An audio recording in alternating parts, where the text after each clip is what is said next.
It's my first time on a plane, and I landed in an airport which only takes arrivals. Excuse me, sir, you seem to have dropped something. I spun around, coming face to face with a petite girl no older than 8. She flashed an endearing but slightly crooked smile, holding up the ticket that had slipped out of my pocket. I understand that most people prefer using their phones as boarding passes, but my distrust of technology led me to stick with the paper version. This was my first flight, and probably my last, considering what was about to unfold. Oh man. I began, reaching for the ticket, but the girl had already darted back to her mother, further back in the boarding line. I smiled at them, giving a grateful thumbs up, then handed my ticket to the agent. The scanner emitted a scarlet flash when she scanned it. "You'll be in an exit row, sir," she said, returning my ticket. "Are you willing and able to assist in an emergency?" Sure, I replied, a bit puzzled. I wasn't exactly clear on what kind of help they might need, but as a 6'6" man, the extra legroom was appealing, so I didn't press further. The plane turned out to be smaller than I anticipated, fitting around 60 people. This made me uneasy, as I'd heard smaller planes were more susceptible to severe weather conditions and had a higher risk of losing control in flight. Nevertheless, I squeezed into the window seat I'd booked. Weird things happen to larger aircraft too, like MH370 or K2000, 743, NC 16002, etc. Staring out the window, I lost myself in thought until... "Welcome drink, sir." I turned around, nearly jumping out of my skin. The air hostess stood very close, her cherry-red smile unnaturally wide. She offered a tray of clear drinks. "Oh, okay, thanks," I stammered, taking one just to get her to move away. I set it down on my armrest, but didn't touch it. A feeling of nausea crept over me. After about 20 minutes, the plane was finally full, and my aisle mates, a bickering Muslim couple, filled the row. The air hostess had given them drinks too, which they also declined. "Hello, everyone. This is your captain speaking." A male voice came over the intercom. "We'll be departing in 10 minutes or so. Please remain seated and keep your seatbelts fastened. We expect clear, blue skies in Honolulu. Much better weather than we're having here. Hawaii. Something to look forward to."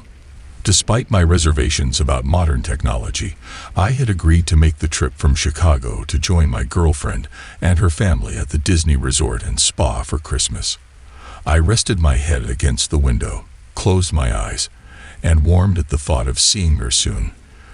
The plane likely began to taxi at some point after I drifted off, but I was too exhausted to keep track.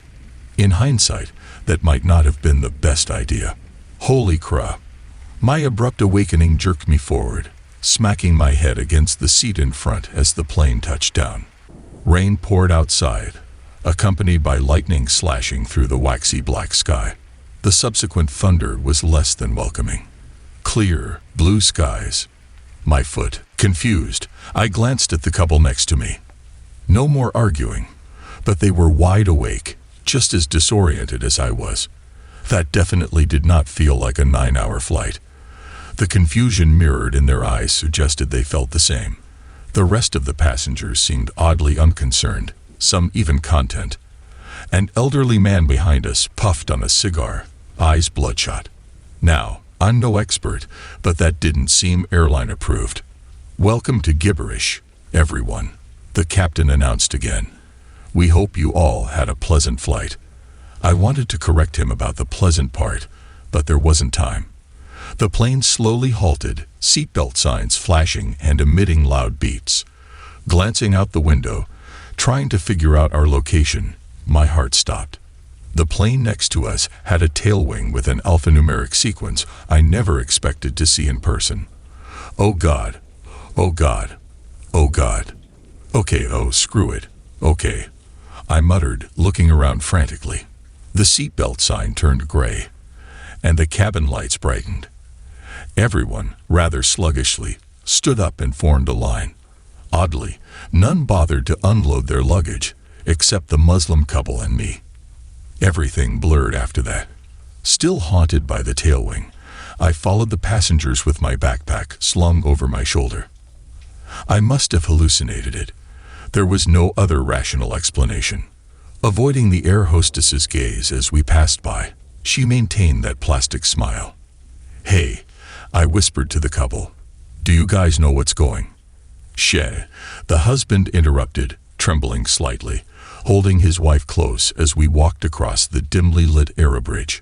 "Hanek al-Jinubainana." What? "Sheh."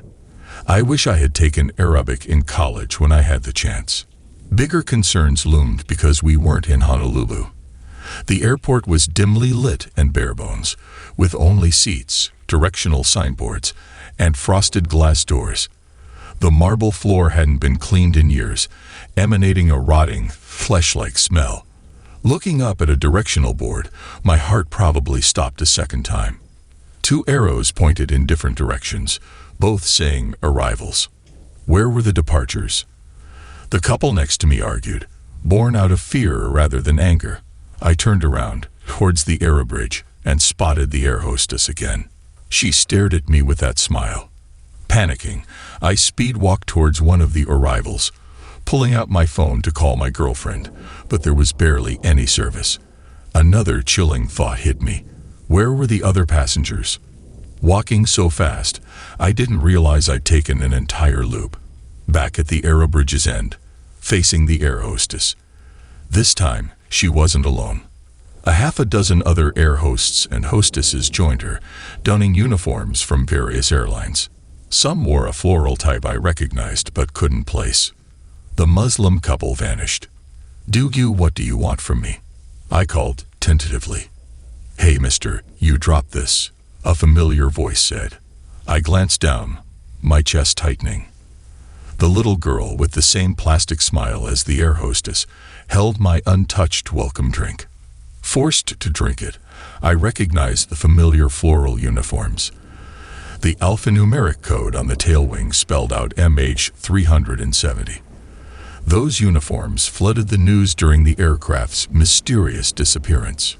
It wasn't a mystery anymore, and I knew I wouldn't be seeing those blue skies anytime soon. Finishing the drink, tears streaming, shaking, I opened my eyes, finally spotting the others. "Fanek al-Jinubainana." There are jinn among us.